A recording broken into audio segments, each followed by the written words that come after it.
The Hills are in the office. It's always stressful. Mike and Jen and Michael and the original owner of the car, for the first time, we're going to roll around the corner and show them this beautifully restored, all-original EW1 Plymouth Superbird.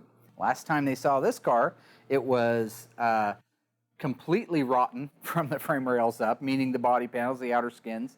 It was in a disarray that was barely even able to recognize that it was a Superbird. We expect a great reception as long as the car doesn't let us down when we go around the corner. But right now, if all goes well and we continue on the way we are, we should have an amazing reveal. It's going to be a fun voyage back. Where are you? Excited. Oh, the I'm ready to anticipation. see it. Yes, sir. Hold on, I got to go to Been the a long bathroom. time. Oh, here it comes, here it comes. Been a long Look at that. time. Oh, wow. Yeah. Nice. Nice.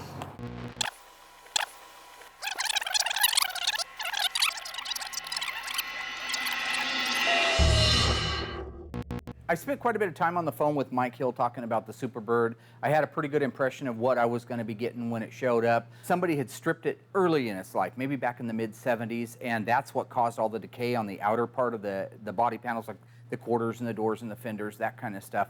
When the Superbird first arrived here at Graveyard Cars, I was happy that it was all intact and it was complete, but once I started looking at it, I seen the overall condition of the car. It was very poor. It was a very rusty, rough car. But looking around it and like looking underneath it, it looks like the structural part is not in bad shape. Like the inner frame rails, front frame rails, rockers, things like that, it look like they've survived good. That's probably because they didn't get stripped to bare metal and set in a field like the outer part of the car did. I get a lot of phone calls from people all over the country. I get a lot of emails talking about the cars that they have. The compelling part for me on the Superbird was, A, it's a real live Superbird, that it's a real live NASCAR. It's in the registry of 1,920 Superbirds that were made. But the story behind it, that this Superbird and the other Superbird that the Hills have sat side by side in this field for all of their lives practically. These cars, to me, were my ultimate muscle car. Mike had wanted a Superbird from the time he was a little kid. There was an urban legend in town that a guy had one. Whenever I would pass by this gentleman's house, from the road, you could just see the tips of the wings as you were coming by. It was one of those things that where I said, if I ever get a chance, I was gonna go over there and see if I could buy these cars. However, the urban legend also said that the guy that owned the car was a lunatic who would sick his dog on you and kill you if you went up and so much as knocked on the door and asked about him. So Mike never did. We decided to build a Daytona clone. They got quite a ways on the Daytona. They got the rear body panel replaced on it from the 68 to the 69. They changed the side markers out. So we get our parts together on the tail end of the car. Well, when it comes to the front end of the car, I have no idea how to hang this fiberglass nose on it. So I discussed it with a guy that I met at the post office. He's an old gearhead buddy of mine. He said, you know what? He said, why don't you go around to the guy's house and show him that you're actually working on a wing car by taking your parts, and you might have a chance of getting a look at his car. And he did just that. He collected the few parts that he had questions about, got his son in the car, and they went over to the guy's house. Sure enough, he met me at the door. He comes out the door and says, can I help you? I go around to the back of my truck, and I quickly grab the fiberglass nose cone, hold it up to show him, hey, I've got parts here. He says, what can I help you with? After Mike explained to him it was a father-son project that they were working on together, I think that softened the blow to the old man, and he says, yeah, if you want to take some pictures, go take some pictures. We get out of the truck, we start heading back to the woods, and as I look back in the woods, I see two Superbird wings, just as plain as day. Here you got the year 2007, and these cars are still in this guy's backyard, undiscovered, unrestored, just sitting there. I guess the guy that owned the cars really took a liking to Michael and to his dad and the idea that they were working on a project together, and I think they began to form a friendship out of that. You know, when we went to the truck, I thanked him for his time. I reached across the dash, and I got one of my business cards, and I also got a $10 bill that I had there in the ashtray, and I handed him both of them. And I said, hey, I want you to keep this. And he said, well, what's this for? I'm giving you that $10 so you don't throw away my business card, because I know these are your children, and I know that they're yours and you want to keep them. But if for any reason you ever decide you want to sell them, I know that you know what you have here, and I know what you have here. Those cars are very rare, and they're worth a lot of money. I'll be willing to give you your price for them. And that's all I said. We didn't talk price. It was just, I'll give you your price for them. So after a few months, out of the blue, Mike gets a phone call from the guy that owns the cars saying, are you still interested in these things? I've considered selling you these cars under two reasons. Number one, you don't take these cars and resell them. He says, because my second condition is, you guys being a father-son team, he says, I want to see you end up with one bird, and I want to see him end up with one bird. Mike made the promise and kept the promise and ended up getting the cars from him. To this day, he and I have become to be really good friends. He and Michael and I go riding motorcycles together, and we've developed a really good relationship. So it was a really good feeling to come away from all of that, not only with 2 Superbirds, but to know we've made a new friend here and that he's going to see his kids come back to life. All in all, I'm glad that Mark agreed to restore the Superbird for the hills because they had such a heartwarming story behind the car, not only about themselves, but with the original owner of the car. You know, stories like Mike's, these are the fabrics that make up our life. At least my life and the generation of the people that I hang out with and that I grew up with. I love that Graveyard Carz can go now and tell these stories and bring to life other people's history and other people's memories. Today we're disassembling Mike Hill's 1970 Plymouth Superbird. The guys won't be here for about an hour, so that'll give me a chance to raise it up in the air, do all of my documentation without being interrupted by them and their foolishness. There's 2 things I'm looking for underneath there. One is Lynch Road assembly line procedures and unique procedures for just the Plymouth Superbird. And up here at the front on the K-member, you see an X. It's always nice to really go over these cars with a fine-tooth comb, see exactly what markings and whatnot some of these cars have on them. It's like finding a buried treasure. You dig, dig, dig, and you find a little pot of gold or something. Then later on, when the car is complete, we'll actually duplicate those factory markings that we find and add the ones that are also missing. That X right there lets somebody know something on the assembly line, whether it was that the steering gear was in place or whether everything had been torqued or checked. That X meant something. Having this knowledge, being able to use this knowledge for my own use is very important. But when somebody calls me up out of the blue and says, dude, I got a Superbird and I got a big X on the cross member on the K-frame, do you know what the big X is? I don't actually know, but I can document that mine has it too, but maybe the Superbird down the road didn't have it. Now we can say, well, why would one have an X and one not? We might be able to go back and find options that would have supported why that X was there. Here's where all the big stuff is. Big stuff. See, the paint on the inside of that nose cone is running down.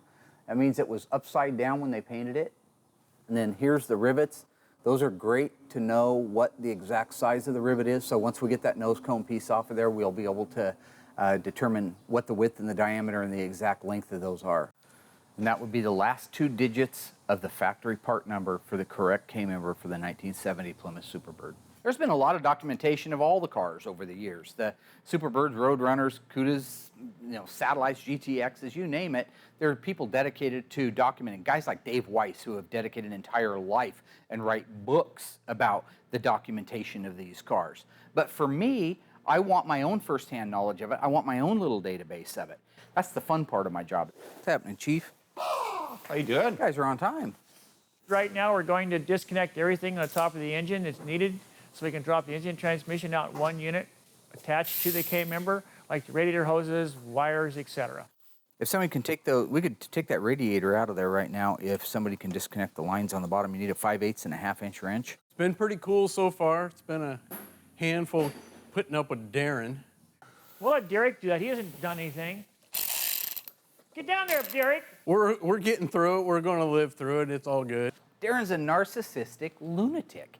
Okay, he goes out and picks on my top guy, Derek, starts beating him up saying, you haven't paid your dues. You haven't been around long enough. You gotta be here longer. Who are you? Look at me, I'm the great Darren. I'm part of the team and you're not.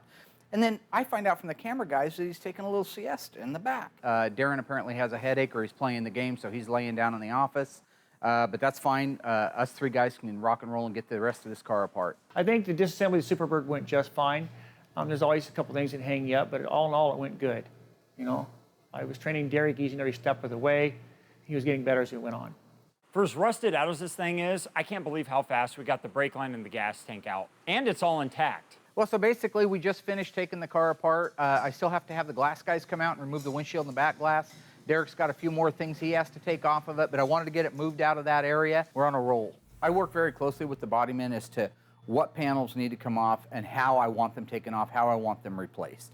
And so in the case of the Superbird, I can get together with Derek and Lucky and say, listen, this I need to have off. I need it dissected this way. Just going to put this part of the panel back on, or we're just going to put this section in.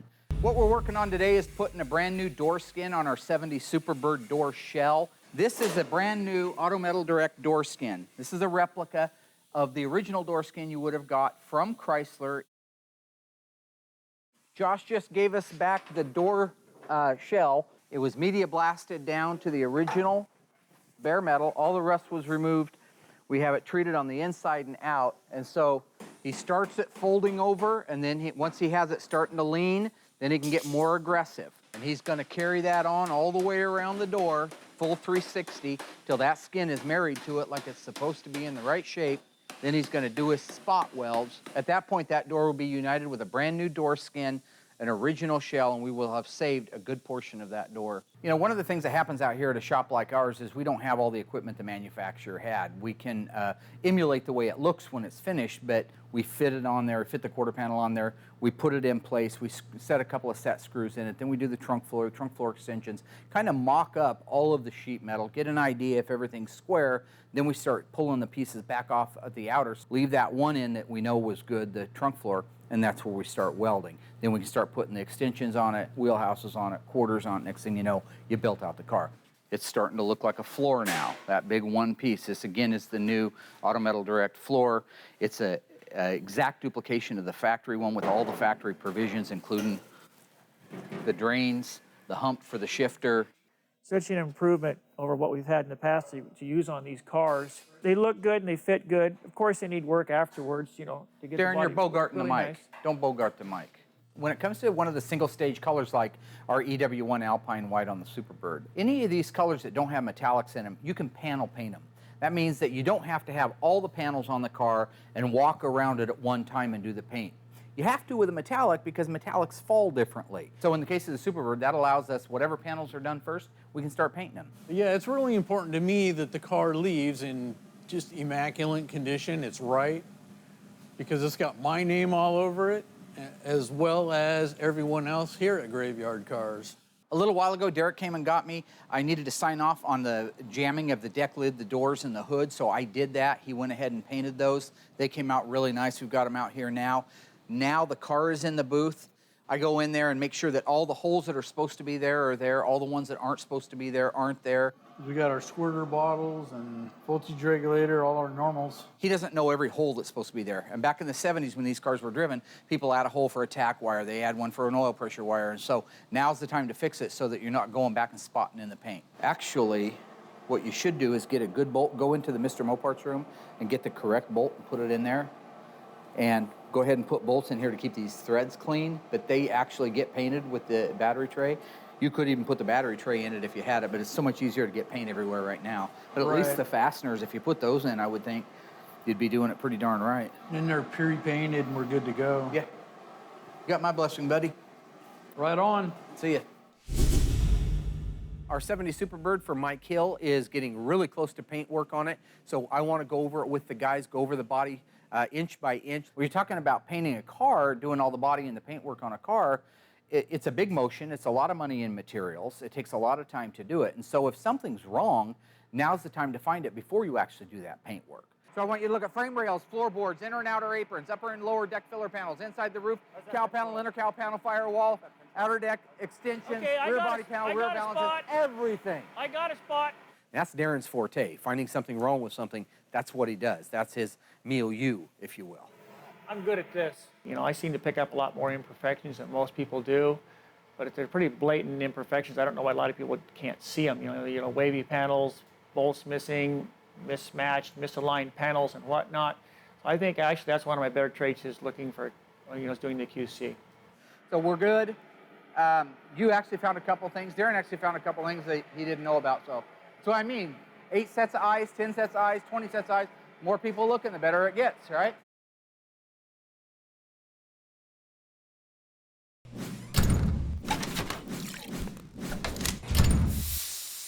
The clients usually want the body and paint to look nice. Mike Hill, I talked to him about this. I said, you know that these were really edgy, not good from the factory. And he goes, I don't want that. I want it to be the nicest body and paint that you can do. I want it to look, in that one aspect, better than it did at the factory because the factory really missed the mark. They were mass-produced cars, but now we can improve on it. I think that we should. So now that our Superbird is all painted, we're off to the booth to do the wing and the nose cone. The Plymouth Superbird started life as a road runner, okay? And so Certain conversions were made at a company called Creative Industries. That's who did the nose cone conversion. That's who did the hood conversion. That's who added the wing and did the back window plug.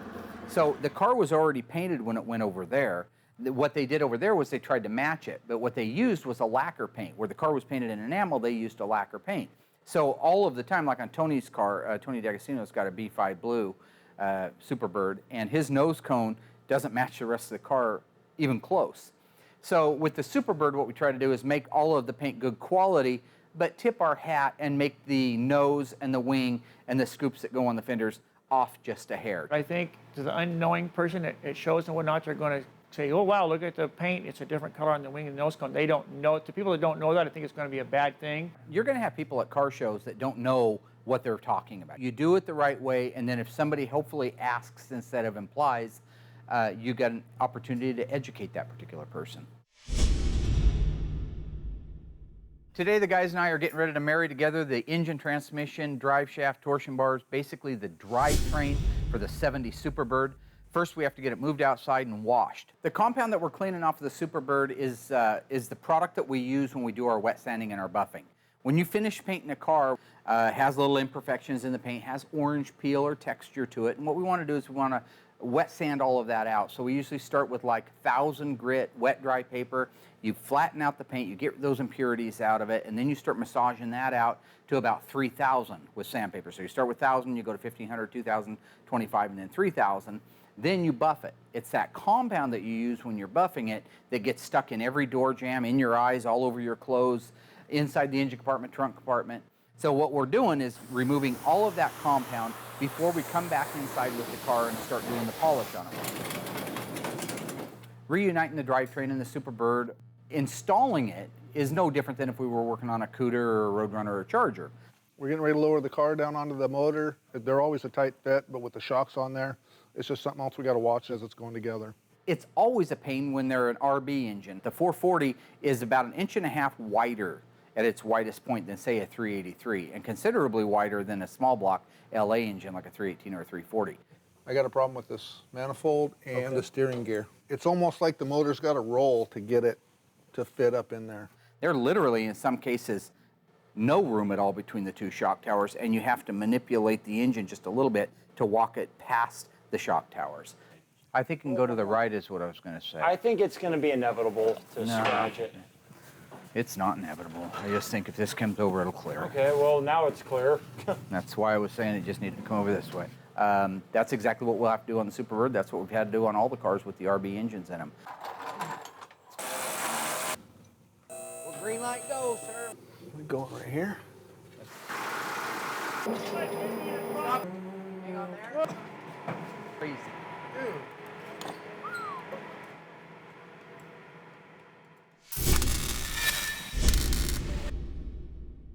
There's a lot to do in a complete restoration. And we can't be experts at everything. That's why we have Larry come do headliners for us. Larry, he's been doing it forever, so he's really good at it. And even him, inside that car, can pull his hair out all day long trying to get a good, tight, drum-type fit on that headliner. So for me, I would rather stick with what I really know, like the body and the paint, and making sure the engines are right and transmissions are right, making sure that they're dressed out right, making sure the right parts are on it, doing the history, doing all those things. That's why we sub it out. The Superbirds take a plug that goes in the rear window opening, and when the vinyl top was put on the car, there was quite a few imperfections around where the plug was put in, so the vinyl top had to be peeled back and the imperfections fixed. We couldn't tell exactly what the shape of that opening is supposed to be. It's a metal plug that goes in, fills up a portion of the upper deck filler panel, smooths out, and drops the back of the top off a little bit slower than the original one did. Get the vinyl top on it, and you can see that the upper edge around it is too sharp. I got hold of Tony D'Agostino. He sent me pictures of his Survivor Superbird, and I could see that that area, where ours is a real crisp line, needed to be a bullnose line, needed to be a real soft transition. So that meant peel the vinyl top back off, reshape it, primer it, paint it, and roll the vinyl top back down. It sucks, but you have to do it, especially if you're picky about what you do. You don't want to send something like that out. And we'll still get her done as planned, on time to be delivered. So just a few extra hours, a few extra nights a week, no big deal. I'll be in here slaving away, making sure it gets done. It's all about zen. It's woo-saw. You know what I'm saying? Relax. Don't do it. Put your body into it. Right now we're getting ready to put some pieces and parts on our Superbirds. My guess would be, and I don't have the exact answer, but I would imagine that Creative Industries is the one that applied the large Plymouth decal and the standing Roadrunner bird, because all these were unique to the Superbird. If they weren't, I think the manufacturer would have done it. I think over at Plymouth they would have probably put them on. Like the back deck lid stripe that goes on a 70 Roadrunner, that was normal on all the Roadrunners that were coated with it. Right now I'm getting ready to do the most difficult part, which is the blackout that goes on the headlight doors and around the headlight doors that's very unique to the Superbird. You know, on the Mopars, it was weird. Some of the stripes were painted on, some of them were decals. On the Superbird, they chose to use decals on the nose cone. I think that's a way to save time and money. It's always been a mystery to me what made Chrysler decide when they were going to paint something on. Like on the 70 Roadrunner, you take the V21 hood blackout, paint it on. Take a 70 Charger, paint it on. But on a Challenger, the V21 is a big vinyl graphic. So I don't know what makes them decide when they're going to do it and when they're not going to do it. In the case of the Superbird, why not do one or the other? If you know you're going to have this reveal around where the headlights go that are going to have to be blacked out and the headlights are going to have to be blacked out, why not just mask off the rest of it and shoot the whole thing on there? So I don't know all those answers, but I know that when it comes to the actual vinyl graphics, the reason they couldn't take a full vinyl graphic and wrap it and fill that area that needed to be painted that I had to paint is because you're never going to get the side of that graphic to go up to the opening and roll down 1/4 of an inch and actually stay there. Right now we're getting ready to fire up the Superbird. That means we got to top off all the fluid levels, transmission, oil, antifreeze. We're putting fuel in it. We just got a new line of fuel here from Renegade. Going to give it a try. It's 98 octane, so hopefully the engine runs like it should back in 1970. Cars back in the 60s and 70s were made to run on a higher octane fuel. They had a higher compression ratio. The technology of the car's not as good at that point in time. The cars now, they detonate. They don't run as good on the lower octane fuel, the ethanol and stuff that's in the fuel now. I usually compensate as much as I can in the engine to make sure that it can handle today's fuels and still run well. But you can't, you know, you'd have to drop the engine down to 8.5 to 1 from the original 10.5 to 1 to really get it to run the way they want it to on today's fuel. It's just easier to do an octane booster and a premium gas, I think. Fire in the hole. Fire. You'll see these cars, when they first start them up on a lot of these car shows, they start them up and they run them, and the car's barely idling. You're not supposed to idle a car when it's first started up. You're supposed to run it so long for that cam brake in and whatnot. They don't want to show that it's out of time. They got spark plug wires on wrong. It's not getting fuel or whatnot. We try to show really what goes on when you start an engine. Let's just double check the firing order to be sure. I just like to be sure, because if it backfires like hell and you blow something out of it, all because you were too lazy to double check the firing order, that's the wrong reason.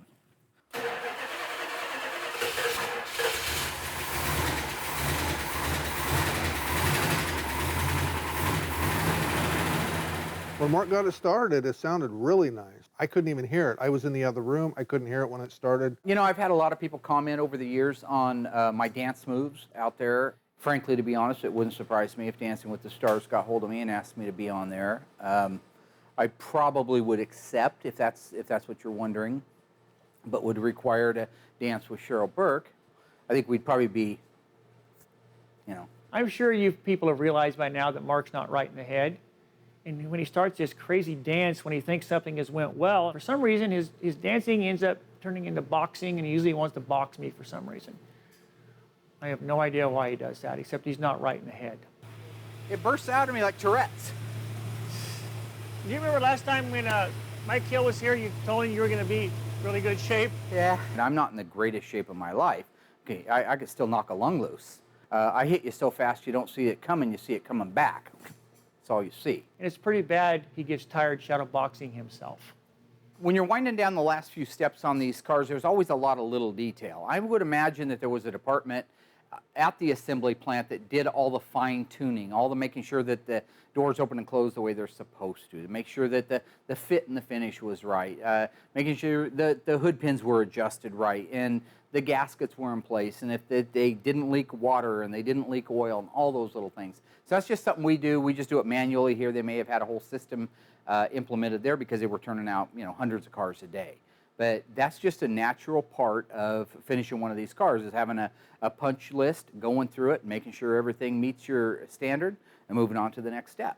When it comes to putting on the label kits, there's a range of places that these decals can go, like the VIN label on the door. You could probably take a photograph of 20 different Superbirds, and it ranges up and down it probably by inches. I mean, maybe in some cases 6 inches. If you put it on in an area that, as long as it is within the parameter of where it should be, then there's nobody that can say it's wrong. It's just your photo would show that it's not in the right place. You still have the human error, the human element when these decals are put on the cars. We're not all put on exactly the same, because if this guy put on a little bit crooked, this guy put on crooked this way. I use photos. I call guys like Tony D'Agostino, say, can you take a picture of your emission label underneath the hood so I can look at that? To me, I think that the decals are the funnest part of the whole job. I mean, driving them and enjoying it and seeing all the waterworks from the owners when they come and they're balling all over the place and telling you you're the man is all fun. But to me, putting those last few decals on, the jacking instructions, the ethylene glycol warning label, the door VIN, the emission decal, the stuff that goes up underneath the dash, hanging that little thing on the end of the turn signal, your starting instructions, or the sleeve that goes over the visor that tells you how to start it. All these things, I think, are the finishing touches, almost like that cherry on the top of the sundae that makes the whole entire package beautiful. Right now, we've got just a few more things left on it, not much at all. Like I say, Derek has a little bit of paint touch-up to do under the hood. The main thing I want now is this car's completely drivable. It ran through the gears on the hoist. I'll just feel good if I can go around the block and back in it, make sure that everything's basically functioning. Then we can wrap it up in the morning and wait for Mike Hill to show up. Oh, the I'm ready to anticipation. see it. Yes, sir. Turn, hold it. I got to go to Been the a long bathroom. time. Oh, here it comes. Here it comes. Been a long Look at that. time. Oh, wow. right. Yeah. Nice. Nice. Wow. That is fantastic. Wow. Great job, Mark, man. Great job. nice, buddy. That is fantastic. thing is going to look beautiful. Nice. Yeah. Man, I'm going to tell Jen? you what. Oh, amazing. Beautiful. Nice. That's beautiful, Mark. I'm going to tell you. The whole, wow. Them Oh, tickle good. pink with the way Hey, that's what we were hoping for. Mark, it is beyond my expectations. That's fantastic. It's way beyond my expectations. Nice. Nice. Nice. That's good. So what do you think, baby? Love it, baby. Mark, that is great. That is Thank you so fantastic. much. Let me tell you, buddy. glad you're happy made with me it, a man. happy man. That's awesome. Oh, it's beautiful. Yeah. I see you sizing me up the whole time. And I think you actually have me in thickness, if that's a good thing. I tell you. That's not fair, Mike. Now, Hey, I told Mike that the next time I saw him that I would be in better shape than I was, and I think that I am. I don't know what he expected to see. Okay, he's back there in Shangri-La, South Carolina, living the life, you know. Let's see him come run a collision restoration business. Let's see him come over and run a television show. Let's see him handle 17 employees at the same time, all trying to poke the time clock, you know? very good. Looking good, guys. That's great. Awesome. I really, really am glad that the car is so beautiful, and Mike loves it as much as I do. He's going to keep it forever, and his son will probably pass off to his children. And it just means a lot to me to know that the car will last forever, you know? And the work that's been done on it is just amazing what they've done. It was a total disaster when they brought it in here, and these guys made it look like brand new. And I'm just really happy for them, really, really happy. Yeah, you got it. Oh, my. 1, 2, 3. Apparently they can hold the weight up there. Holy I got to get a picture. I get one. To have the 2014 state figure champion of South Carolina set up on the spoiler just like they used to in the old days. You know, when Mike put Jen up on the Superbird wing, it reminded me of pictures from the old days where a lot of people would actually take their girlfriends and put them up on the wing. It was just a neat thing. It was just neat to see that. Yeah, home sweet home. You look beautiful. Nice. Mark, this is beautiful. I'm going to tell you, Are buddy. you excited about driving it? I am I am more than I excited. can tell by looking at you. You're Oh, ready. yeah. Nice. Well, the keys are in the ignition, my friend. Go for a little drive and tell us what you think. Come on, guys. Bring the whole family, Harry included. Let's get in this puppy and go for a ride. All right, guys. You ready? Ready. Here we go. Here we go. You can turn on the radio, you don't hear me yodel. Boy, mufflers sound good, don't they? Oh, yeah. Yes, they do. Looks good, baby. It is nice.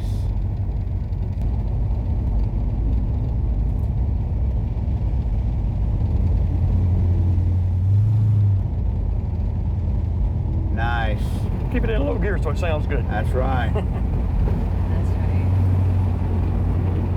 What do you think, Michael? You like it? Yeah. You want one?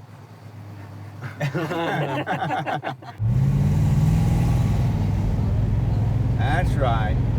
Oh, she's running good.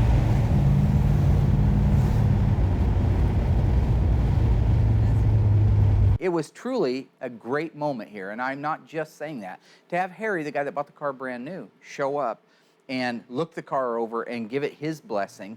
Well, I bought it back in late 1970. They were going for like $4,500, $4,600. I got it for $38. You couldn't get insurance on it, so nobody would finance it, pay cash. So anyhow, I got that, and I drove it back and forth from South Carolina to Texas when I was in the Air Force. Put a lot of miles on it, and I went to Vietnam. It sat for a couple of years, came back, started going to college. My girlfriend was like 200 miles away. Back then, gas was like 29 cents a gallon. I still wasn't making much money, but still, you know, drove it, and I really enjoyed it. And then probably around 76 or 7, I decided I was going to do stuff to it. Camshaft, intake, headers, and pretty much made the car undrivable. And that's when I pretty much parked it. I mean, I felt terrible. The car looked so bad. I mean, I've had hundreds and hundreds of people come up wanting to buy them, but people just bugged the heck out of it because everybody wanted to make $1 off of it, you know, and so I just pushed it back in the woods. I knew about these cars since I was in high school. When I would drive by Harry's house, I could see the wings of these cars in the backyard or in his front yard, and as we came by, I always have loved these Superbirds. I finally started working on a clone because I never thought I could be able to afford one. A friend, an old drag racing buddy of mine I hadn't seen for years, told Mike, you know, to come over and mention his name, so Mike did. And Mike was just a nice guy right off the bat. You know, he wasn't acting like everybody else. My son and I took our parts around to Harry's house and showed him that we were working on a wing car. He says, hey, you know what? He says, come back and take the pictures of the ones I've got. You can find out how your parts go on. My son and Harry struck off a good conversation. My son is very respectful, good straight A student. He and Harry hit it off real well. They started talking about motocross riding. It was really good to see him and his son together. They had a great relationship, and I really didn't have a good relationship with my father when I was coming up, and it just did something to me, you know, seeing him like that. Mike told me he would never sell them. He would always, you know, cherish them and drive them, and he would take better care of them than I did. When it was in the backyard, it was really, really rusty and falling apart, and I felt real bad about the condition I let the car fall down into. And seeing it like this, I'm just amazed at what they've done to it. You know, it's like it's a brand new car. Like the rusty car never existed, and here it's brand new, and they just rolled it off the showroom floor and are tricking me or something. I don't know, but it's just amazing. Two cars sitting side by side now, just like they did for years, sitting out in that field, sitting out in the air-conditioned shop. I am 100% happy with the way Mark and his team handled this car. It is beyond what I expected. I never thought the car would turn out this well. I was almost afraid to drive it for what we've got here, but it's just so nice. But, you know, I bought it and brought it to Mark to make a driver out of it, and we're getting to take it 3,000 miles as soon as we leave here. Yeah. Nice. You ready to take that first leg, buddy? Yes, huh? So did it do good? Mark, Did it drive good? it did great. I am ecstatic about that. It drove perfect. I love it. I can't wait. My hat's off to you, the whole team, and this car coming together the way it has. Yeah, It really made us happy. Very good. Darren, thank you. Thank you, buddy. Don't make it too obvious. Yeah, thank you, man. First off, there is no perfect car when they're restored. I think the Superbird turned out very good. Did it turn out perfect? No. Were there flaws and imperfections? Yes. But overall, consider what that car came in here like, it turned out very, very, very good. Derek, nice to meet you, buddy. Thank you so much for working the hard parts out on this car. Timeline that you had, you really, I know you pulled the midnight oil on this one. You burnt some midnight oil on this one, didn't you? More than one. I'm sure. Michael, you ready to hit the road? Yes, sir. We got 7 to 10 days to get home. I'm gonna let you take the first leg. All right. You know, I'll see you in 7 to 10 days. I love you. You be careful, All right, Harry. Yeah, man. You were the official escort for my wife home, okay? All right. Good luck. Good to see you. All right, All right, buddy. Yes, sir. Y'all have a good flight. See you later. Clean it out. Nice. Nice. Thank you, Mark. Car's running really well. There you go. So where you want to hit first? Well, I figure if we head down the California coast, we're going to Oregon coastline, we're going to hit California, we're going to run the coastline down, right along the beach, try to take in as many sights there. Maybe we can, hey, you know, I heard they do some sand dune riding out there. Yeah, that'd be and, fun. You know, I know how you like to ride motocross. Uh-huh. What you think about doing that? Yeah, that'd be nice. Cool? to know that their journey with the car back home begins now, and knowing that it won't end there, that this is now going to be part of their lives for the rest of their lives and generations to come, pretty much solidifies when I say that I am the dream maker, that I am the Sandman. You know, don't say, Mr. Sandman, bring me a dream. Say, Mr. Warman, bring me a dream. If you need me to duck down, if you've seen any really pretty girls and you need me to duck down, Well, at least we got room. yeah. Watch your tongue, boy. I am 100% happy where I'm at.